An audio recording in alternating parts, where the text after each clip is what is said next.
Daniel Stone had signed billion-dollar deals without blinking. But the day he saw the boy by the roadside, his hands began to shake. The boy was barefoot. His clothes were torn. A tray of sachet water rested on his head. Yet the face staring back at Daniel was his own face. Same sharp eyes. Same jawline. Same small scar above the left eyebrow.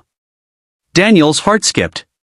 Because the last time he saw that face, it was staring at him from a broken mirror 20 years ago. And that was the day a child disappeared. Welcome to Nightfall Tales by Wura, where hidden truths rise from the shadows. Sit back, listen closely, because some stories are too powerful to escape. Daniel Stone sat in the back of his black luxury car, scrolling through figures on his tablet. Numbers obeyed him. Money listened to him. People feared him. Outside the tinted glass, the city moved like a rushing river: cars, buses, noise, dust. Slow down, Daniel suddenly said. The driver hesitated. Sir? I said slow down. The car reduced speed. Daniel leaned closer to the window. That was when he saw the boy. The boy stood by the roadside, shouting softly, "Pure water, cold pure water." He was thin. Too thin for his age. His slippers were broken. Dust covered his legs. But Daniel was not staring at the boy's clothes.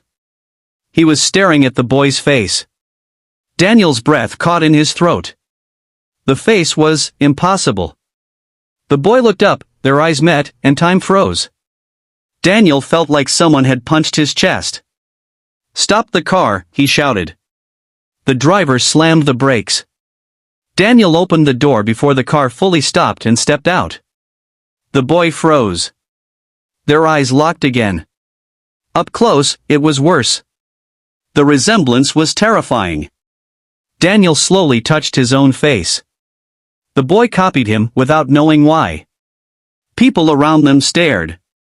Sir, are you okay? The driver asked. Daniel ignored him. What is your name? Daniel asked, his voice shaking. The boy swallowed. My name is Eli. The sound of that name hit Daniel like thunder. Daniel returned to his mansion, but the boy followed him. Not physically. The boy followed him in his mind. In his mirror. In his dreams. In his heartbeat. That night, Daniel stood in his bathroom, staring at his reflection. Slowly, he lifted his hair. There it was. The small scar above his left eyebrow. The same scar the boy had. Daniel smashed the mirror with his fist. Glass shattered. No, he whispered. This is not possible. He poured himself a drink. His hands shook so badly the glass rattled. Memories he buried began to crawl back. A woman crying. A hospital smell. A baby's cry. Daniel dropped the glass. It shattered on the floor. He remembered something else now. A lie he once told himself. That the child did not survive. But if that was true, who was the boy on the roadside? The next morning, Daniel could not rest. He returned to the same road. The boy was there again. Same spot. Same tray. Same eyes. Daniel stepped out of the car slowly, careful not to scare him. Eli, he called softly. The boy turned. Yes, sir? Daniel knelt in front of him. Who is your mother? He asked. The boy looked down. My mama's name is Grace, he said. She is sick. Daniel's chest tightened. Grace. That name shattered the last wall in his heart. Because Grace was not just a name. Grace was the woman he loved. The woman he left. The woman who disappeared with a child, his child. Daniel reached out and held the boy's hand. The boy did not pull away. For the first time in years, Daniel Stone, the billionaire, began to cry in public. And somewhere deep inside him, a truth rose like fire. blood does not forget its own. Daniel couldn't sleep that night. His mansion, with all its luxury, felt like a prison built of memories. He remembered Grace, the woman whose laughter had once filled his tiny apartment in the city before life and ambition tore them apart. She was vibrant, smart, full of dreams, but she was also gentle enough to love someone like him, someone who was always running, always chasing power. He tried to imagine her face now. Would she recognize him after 20 years? Would she even be alive?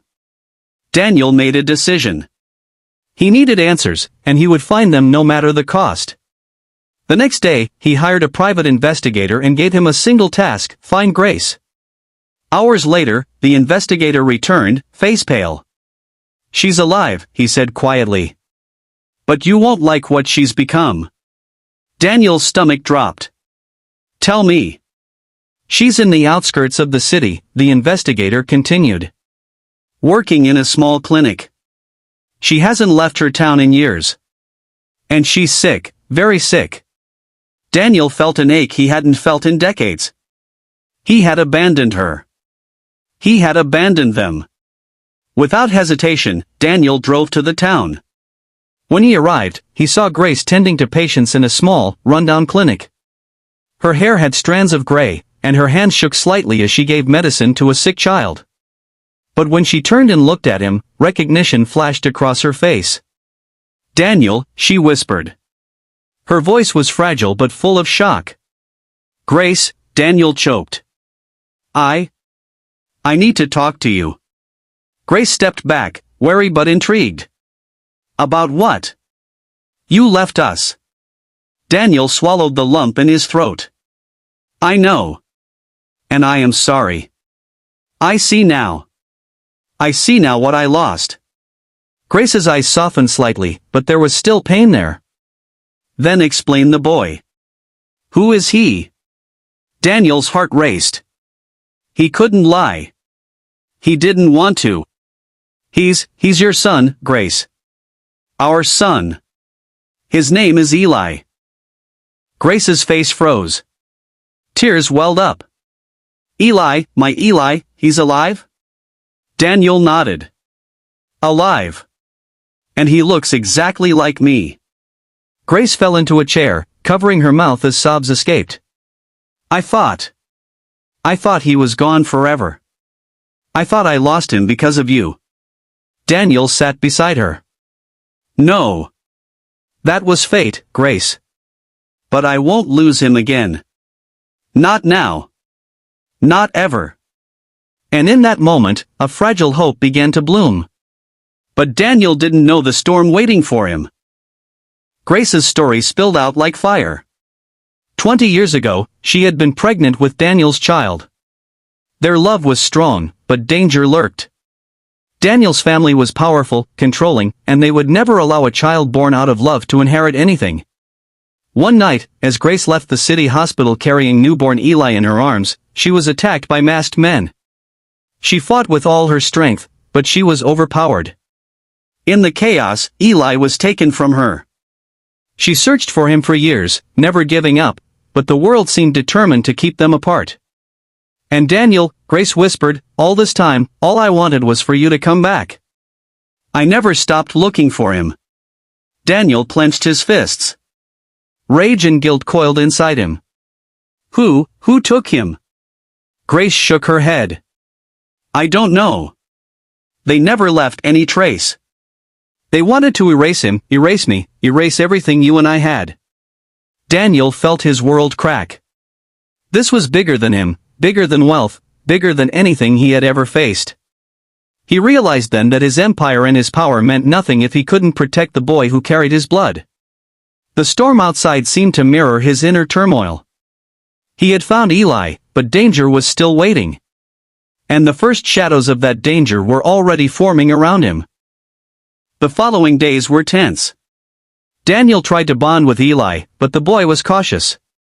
He had been hurt, lost, and abandoned before, and trust did not come easily. Daniel arranged for a DNA test, not because he doubted Grace or himself, but because he needed proof, something that would silence his fears and make his enemies tremble.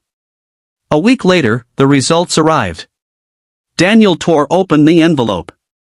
Confirmed, Daniel Stone is the biological father of Eli Stone. Daniel's knees buckled. He dropped into a chair.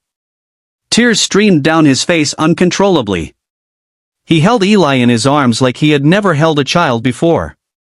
"You're mine," Daniel whispered, voice breaking. "I won't let anyone take you away again. Not ever." Eli looked at him with cautious eyes. I don't know you." "I know," Daniel said softly. "But I will spend every day making you remember. Making you feel safe. Making you understand, you are my son. My reflection. My heart." Grace watched, tears in her eyes.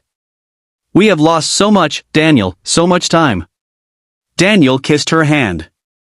"Then we will reclaim what was stolen from us. Together."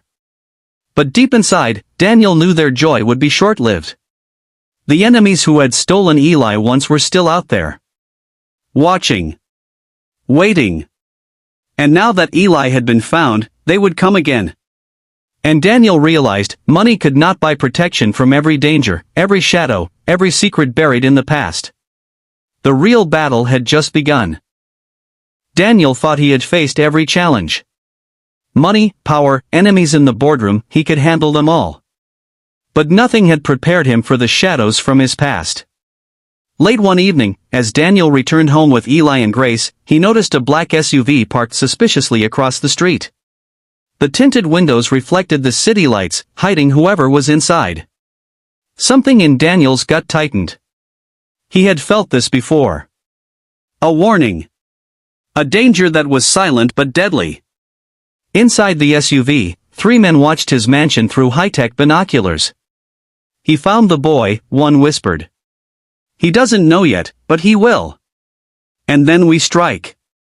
Daniel didn't see them yet, but the feeling of being hunted crawled over his skin like ice.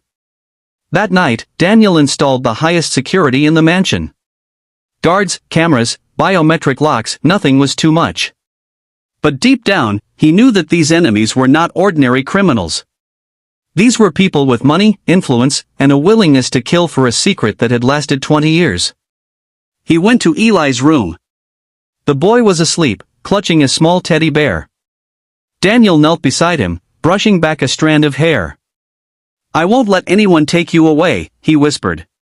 "Not ever." Outside, the SUV slowly disappeared into the night, leaving a sense of foreboding. The battle had begun, and Daniel knew it would not end without blood.